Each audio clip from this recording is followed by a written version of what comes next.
Hey, it's the podcast guy. Sutton United Talk Time on podcast. It's the Sutton Podcast. And there it is! Sutton United of the GM Vauxhall Conference have put out First Division Coventry City, winners of the FA Cup themselves less than 2 years ago. And what a moment to enjoy for the fans of this Surrey side. They've had their moments before, but never one like this. But the whistle goes down. Delight for Sutton United. Sutton United, the National League, are through to the last 16 of the FA Cup. No longer English football's perennial non-league club. A 123-year crescendo reaches a new peak for Sutton United, who are promoted to the Football League for the first time.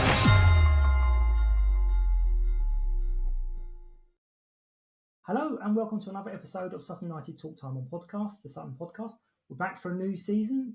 Did you miss me? Probably not.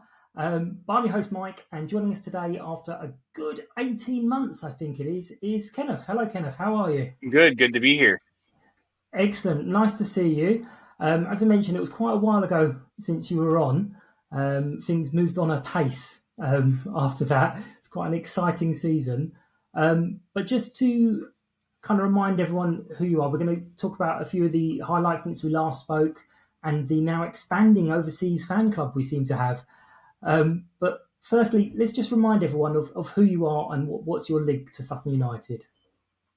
Sure, I'm Kenneth Bethune. I am an attorney and I own a distillery in Texas. And my link to Sutton is that I became a shareholder in the fall of 2020. I got on the wagon just in time for all the glory of promotion to the Football League. Excellent. And one of the things I got a lot of feedback on from last time was the honesty of when I asked you sort of how you came about Sutton United, and you're like, it was a name on a spreadsheet, and there was nothing there. There's none of my great grandfather lived in Sutton or anything like that. It was just pure finances, and everyone was like, "Whoa, that's a really great answer." So, I mean, how has that kind of continued? Because I know I don't know how much you guys know, but the famous song we had last year or the year before was "Sutton's going up with a tenner in the bank." So the fans really buy into this fiscal responsibility. Has that kind of deepened for you or stayed the same? No, I mean, I think that's very much the ethos of the club leadership as well. I have a good relationship with a few other of the shareholders, and I think that fiscal responsibility could be the tagline for the club. And to be honest, I'd stay out of club management stuff. I usually find out everything at the same time the fans do. I'm entirely too busy to get the details into the weeds enough to have an opinion on who we sign or what we spend money on. As a shareholder, I feel like they are super responsible with the money that we put in. Not to go into details about it, but it's very modest and it's very reasonable. And I had been looking to invest in a club for a long time, and my biggest fear was somewhere you go and they just start writing checks and sending you bills.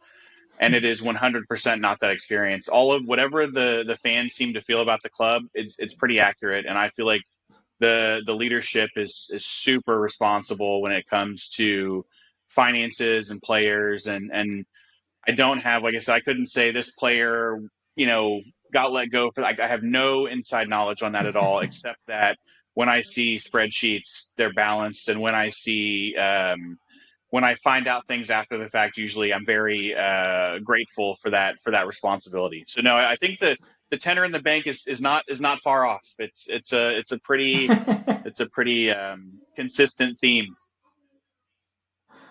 To be honest, I did put out the opinion that Bruce was probably saying, "Where's this tenner come from? Who thinks we've got a tenner? Where is it? Who thinks we have that?" Yeah. So you mentioned obviously you jumped on at a really great time for us.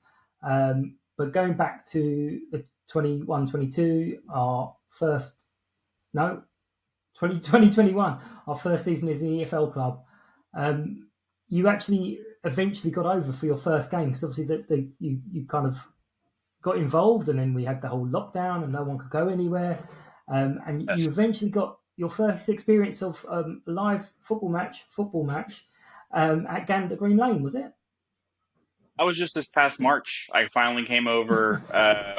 My cousin, who is he works with me. We're close friends, and I have a 7-year-old son, now 8-year-old son, and he has a 10-year-old son. And we had been trying to get to a Sutton match for a long time, but logistics, timing, children, all those things make it difficult to get over. And spring break, is when it finally worked out, and it was I'm going to say it was Grimsby, and it was supposed to be on a Saturday, and they had to move it because they had advanced in the FA Cup, and they moved it to Tuesday. Well, I had scheduled us to arrive on a Tuesday, thinking I had until Saturday to worry about, the match. And so we barely made it in time. We were completely underdressed because it's, always hot here, and I don't own winter clothing. The kids were decked out in gear they bought from the club shop that day. And it was great. It was not a great result. And in fact, I believe it was the beginning of a poor run of form that I will take no responsibility for. But it was awesome to be there. Everyone was super friendly. Got to see a handful of people that I had met digitally, but finally got to meet in person. And unfortunately, with the kids and having just traveled, transatlantic, we didn't get to hang out at the stadium very long, and we had to kind of get back. And also coincided with the train strike, so getting everywhere that whole time we were in town was very inconvenient. But it was awesome. It, lived up to exactly what we were hoping for. We were able to come back that Saturday. There was a open practice, and Matt gave us a tour of the facilities. We got to see all the kind of I never saw it pre-EFL, so I don't have all the context, but he explained, kind of some of the differences and how the locker rooms and the training room were set up, and it was very cool to do that. And we got to meet Ryan, who I interact with kind of on Twitter and in the group chat. So that was fun, and it was a great time. The kids loved it. Henry got to do a little kick around on the field, the pitch, before the Tuesday match, and it was just awesome. It's one of those things where there's no real equivalent here. I say this, I think, every time I talk about it. There's no community club equivalent. College football, which American football is the closest thing we have, and even then, for a facility that size in America, it's going to be empty. It's just not going to have the community spirit, if you will. And one of the great things that you might have context for this, but I didn't. So we're sitting there with Bruce watching the match, and there is someone to my left who is just only has negative things to say.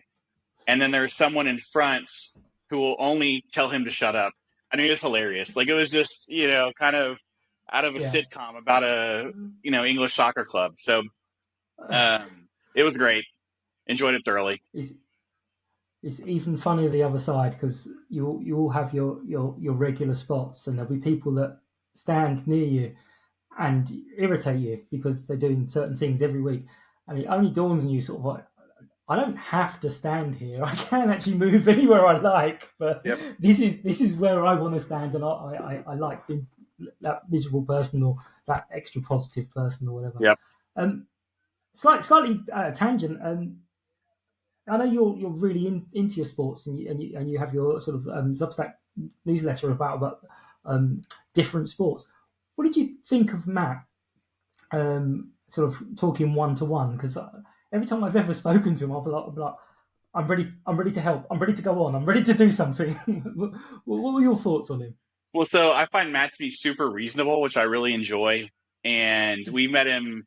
This is the second time we got to spend any time with him. The first time before the match at Wembley, there was a little happy hour where we got to spend some time with some of the players and some of the coaching staff, and really enjoy Matt.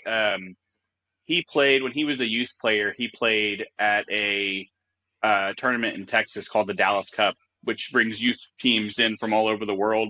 And so he's actually been to Texas, and we have had some things to talk about and had a drink or two. And I really enjoy Matt, and think that we're very fortunate to have him. And I can only say that, again, my knowledge of soccer tactics is limited to what I, played on FIFA when I was in college.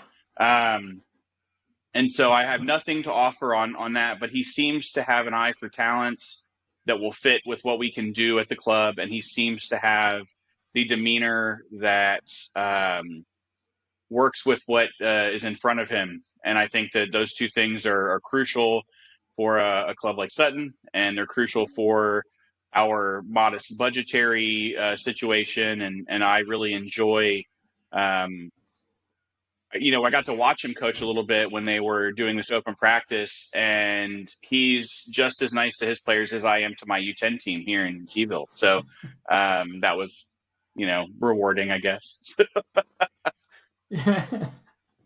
Yeah, I think I was saw a bit of that practice as well, and I was like, I have no idea what's going on here. I can't understand what's going on.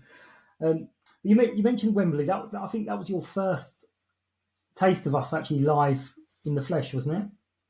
100%, yes. And even on that trip, we didn't have a chance to make it down to Sutton because I think I was in England for 4 days, and I had my wife had actually been there for 3 weeks. She had gone on a trip with my daughter to see some of her friends, and then when it turned out that we might qualify for the final, she just stayed.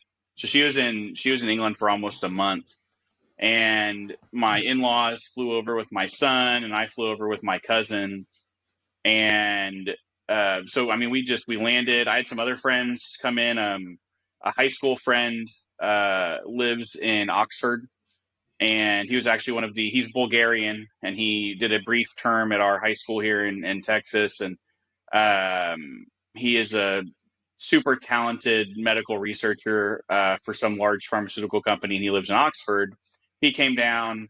A friend of mine from a childhood friend flew over, so we had a whole gang of people come in for the match, and got to do all of the pregame festivities, and like I said, got to meet the team, or some of the team, got to meet the coaching staff, and then we did a pre-match luncheon. And for me, it's so surreal to walk into, because I live in a very small town, a very rural town in Texas, and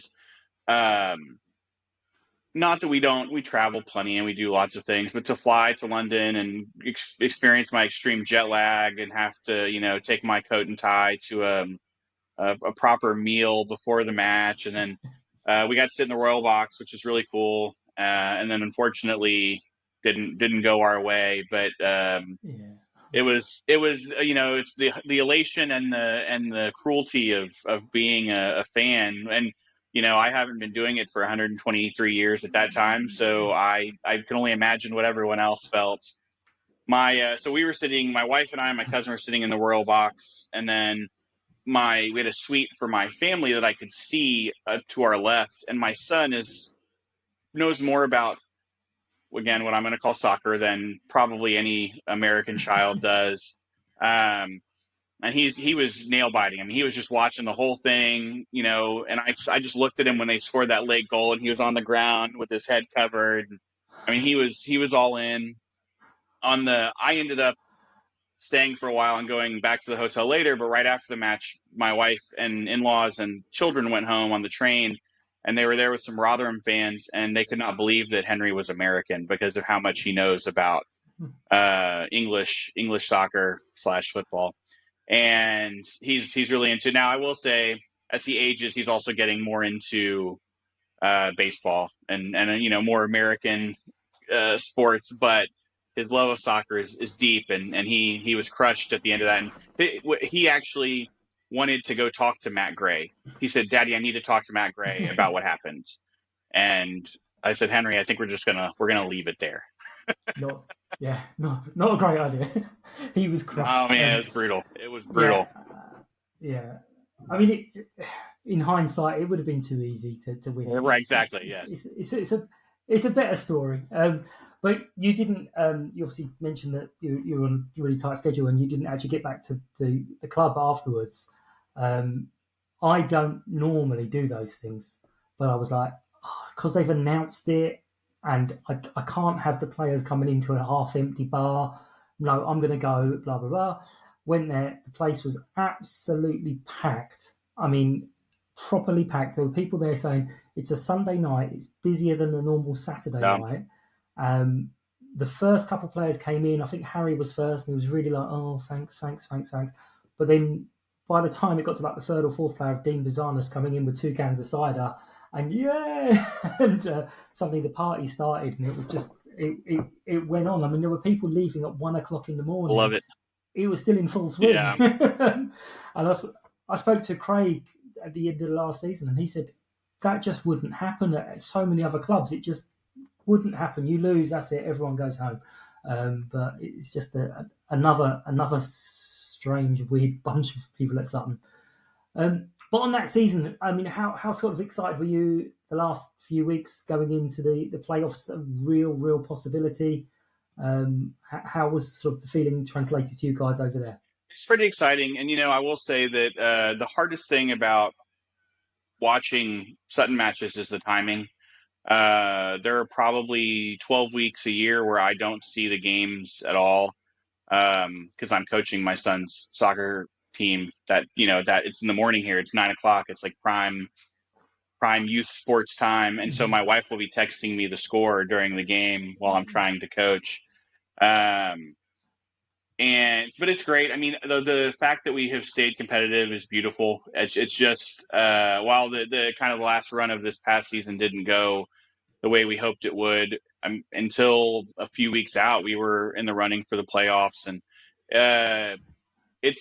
I think I mentioned this on my last appearance, is that I had a cursory understanding of European soccer as a whole. I played a lot of Football Manager as a late adolescent and a young adult, but the relegation and the actual pyramid and how it works, and the FA Cup and the various trophies, and I had no real, even the day that I signed on, I had no real depth to my understanding of that, and it's so satisfying to have it. I mean, so I like the Papa John's trophy is a perfect example. I didn't know that existed. I wouldn't have known anything about it, but you get trapped by it, right? I mean, the intensity of it, and the competition and how to manage your players, and it's really given me an appreciation for how hard match job is. First of all, and then second, it just adds so much more to the experience, even for somebody who's so distant. We have about 5 people here in Beeville. It ranges between 5 and 12, depending on how the team is doing. And we'll try to get together and watch matches. We had a watch party at my house probably in March, and we had 15 people over. And I'll do a shout out to my friend Nick Ottensman, because he's the person most likely to listen to this, and he is the most engaged Sutton fan other than myself in Beeville. And so every time the team shop comes out with new stuff, I order an extra one to take to Nick. And his office is a block away from mine, so I can walk down quite easily. So Nick is the biggest fan, and we have, in the tasting room at the distillery, we have a bunch of Sutton stuff everywhere, and every once in a while we'll get somebody who comes in and understands what it means. My dad owns a bar in a town called Kerrville, and I was there the other day, and his neighbor and a patron of the bar comes in and wants to talk about Sutton. Well, it turns out the guy worked for BP for years, and almost all of his colleagues were British. And I think he was in Saudi Arabia. And so he just developed a deep understanding. He's a Liverpool fan, but has an understanding for how it all works. And he remembers the Sutton run, which I think was in 2017, where they played Arsenal at home. He had an independent knowledge of that. And, so we get some people who know what's going on, and obviously the advent of TV and ESPN Plus, and there's way more access to it than there ever was. So Sutton is building in South Texas slowly but surely.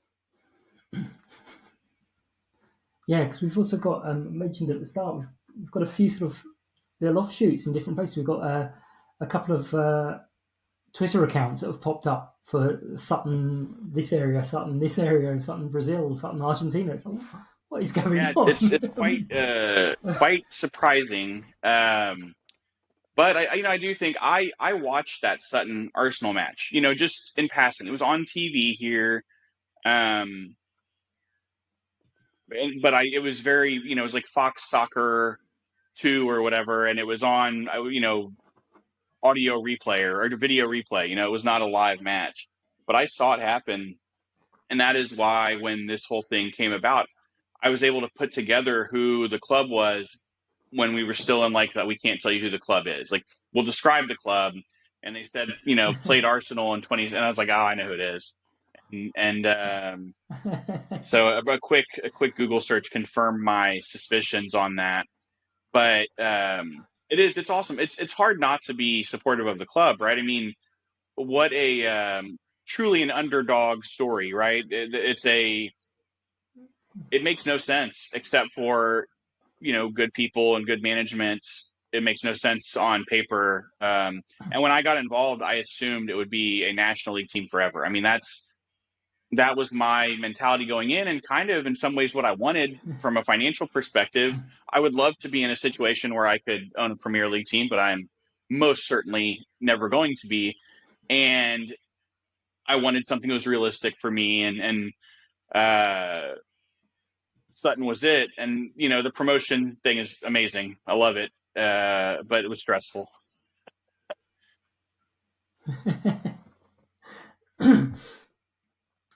So this coming season, are there any games that you've kind of highlighted that you're coming over for, or any? Yes, so there's at least 5 of us. They're going to be are planning to come to the Wrexham match at home, which I believe is in February. Do you know what? I think that is quite near Valentine's Day, because I think I've already been told I'm being accompanied to that match that Ryan Reynolds exactly. might be at. And he's a gin. Yes, he is. He is Aviation Gin, which he recently sold a share of at a valuation of like $600 million. So he's doing okay, Ryan Reynolds, and yes, he's doing not bad. And obviously you've got your gin, and so we may have to call this. I think that's a great idea. I love it. We've been trying to get Ryan Reynolds' attention for years because, I got involved in 2020 and we got promoted. And of course, they had a little trouble getting promoted. And I would go on Twitter and talk trash, but basically I'm speaking into the void because there's no response coming. We did a graphic at some point with a picture of myself and a picture of Ryan Reynolds, and the only thing I had him beat on was that my team had been promoted already. So now he's caught up on everything. But yes, we both make gin. I would happily compare my gin to his, given the opportunity. I think Lucky Star is it's an award-winning gin. It is a great product. Aviation is fine. It's whatever. Well, also, I steered the conversation to gin deliberately because we've got a bit of an announcement. You have agreed and very gratefully sponsored the podcast. Yes, absolutely. We are desperately trying to get our gin into the United Kingdom, most particularly the London area, and most particularly the bar at Sutton. And so I am happy to help. I enjoy the work you do, and whenever the day comes that Lucky Star arrives in the local bottle shop, I want every listener of the podcast to rush the store first and foremost to secure a bottle. So I appreciate you giving me the opportunity, and I'm excited to see what we can accomplish on our end from the logistics standpoint, and I am certainly happy to support all things Sutton. Thank you very, very much. I mean, if I start buying sound effects boards, people might not be so pleased. you might get some grief in February. But it's just gonna help so much with sort of taking that side of things a worry away, and I don't have to keep sending out those begging emails and comments and whatnot. So thank you very, very much. I mean, we've kind of covered a little bit of this because obviously you've mentioned about some of the games you can't watch, but football fans tend to be very stuck in their ways. I've mentioned my spot, and that's a recurring theme. But what kind of traditions have you developed around watching Sutton United? I know it's completely different time zones. It'll be more having a coffee Oh no, rather than 100% having excuse to have any cocktails. drink. 100% excuse for Bloody Marys. In addition to gin, we also make vodka, so I can crack open the Live Oak vodka and my proprietary Bloody Mary mix, and we definitely use it as an excuse for cocktails. If it's a match where the timing works and everything, we love to get people over.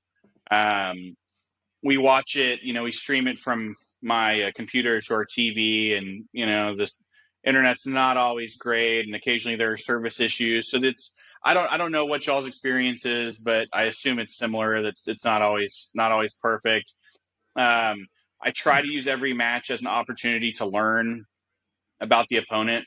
That's probably the biggest Mm-hmm. difference. And in some ways, the most fun, and other ways, the most frustrating is, if I watch a college basketball game, which is my sport of choice, I know who the coach for the other team is. I know about their starting lineup. I know what kind of system they play. I know all these things. I know nothing about any of our opponents. Like, as the teams move, and one of my favorite things is, like, I'll be talking to some of the other board members, and they'll be like, "Oh, about the Blackbirds," and I'm like, I don't know about them at all. I don't have any idea. And especially, I guess, like Knott's County, like, massive club, huge resources. I didn't know that. It's a thing I've come to learn about, how kind of the various fortunes of these clubs have ebbed and flowed, and I have no context or background, so it's all a learning opportunity. And I try to take the time when we're playing a club to get to know who their best players are, like what their system is or how they do things. But man, one of the hardest things is there's so much movement every summer in a way that we don't really 7 new have that teams. in most of our sports. And there's so many players. I mean, when you have to carry a squad that's 22 players deep, and I don't know the bench on any team. I don't know who's up and coming. It's so, give me 10 years and I'll probably be there, but I'm not there yet. So it's a learning process for me, and trying to figure out the strategic efforts of other teams is so far beyond me. I just yell at the TV mostly.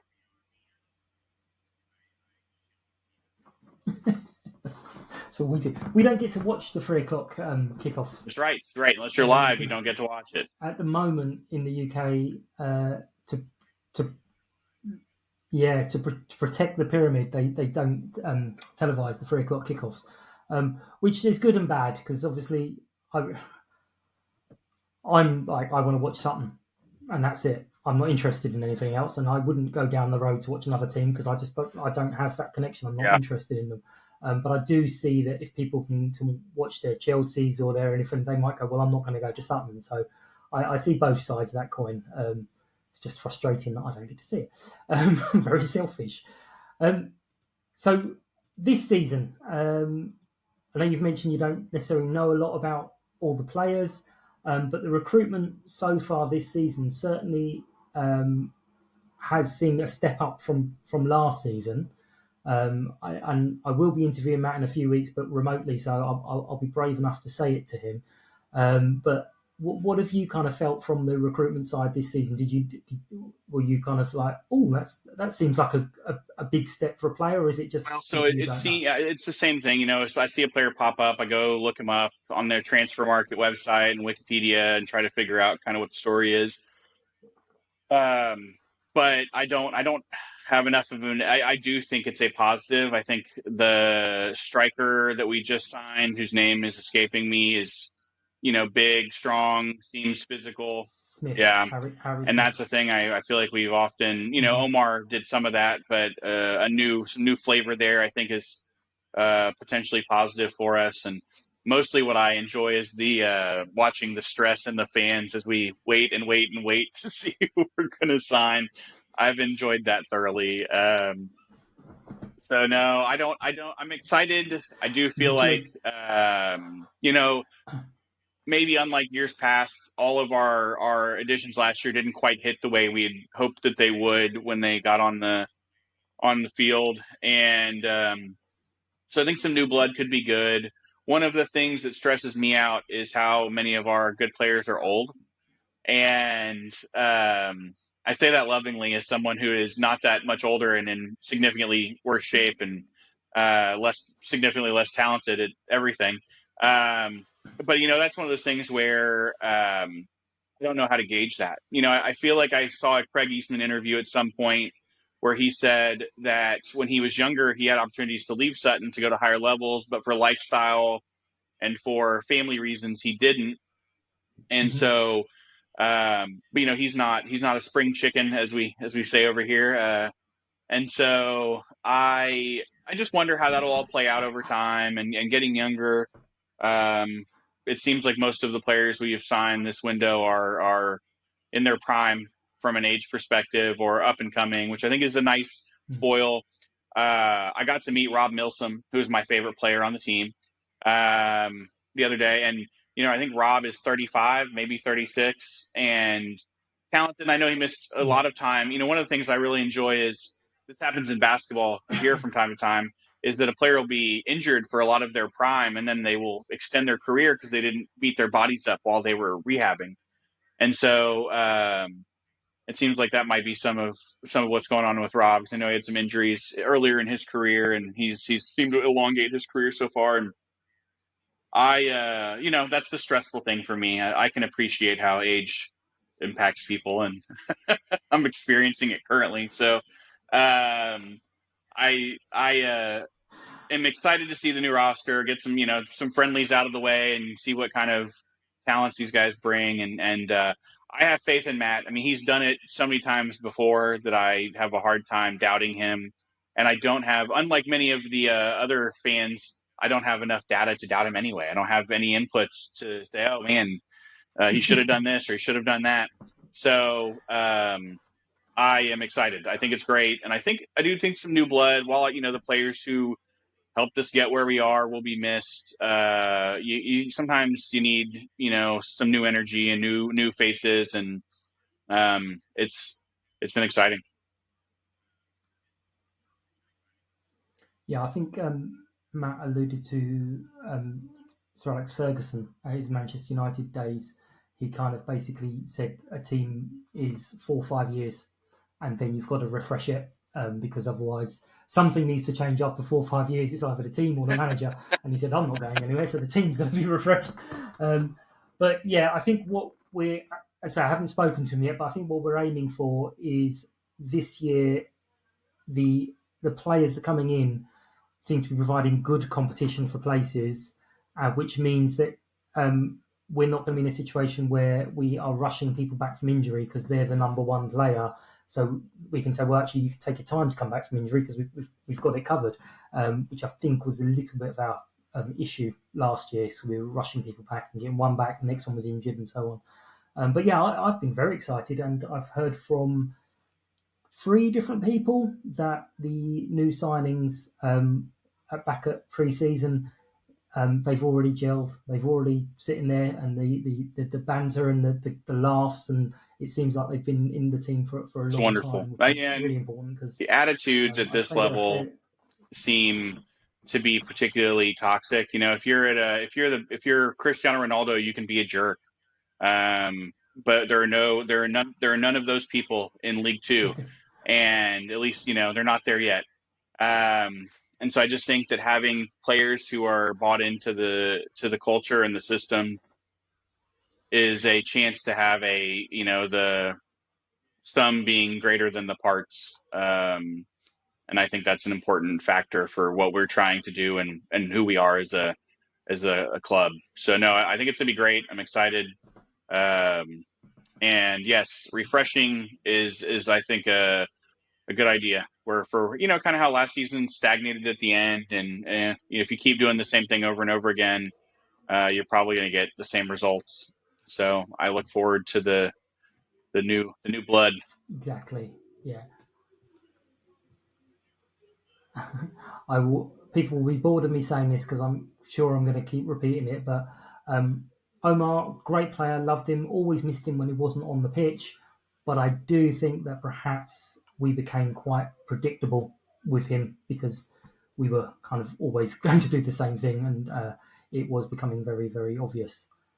But that about wraps us up. And we are going to finish up there unless there's anything else you wanted to. Oh, no, I enjoyed it thoroughly. Forward. Thank you for having me on. Always a pleasure. Yes, no. No, thank you for your time. Thank everyone for listening. As always, we appreciate your attention. I'm going to make that stick. That is going to work. Attention. So follow us, like us, share Sutton Podcast on all the social medias. Comment, let me know anything that you think worked well, anything you'd like me to try. So until next time, thank you to Kenneth, thank you to our sponsors, Lucky Star Gin, and thank you to our listeners. And take care, and we will catch up and see you all soon. Thank you. Bye-bye. United! United! United! United! United! United!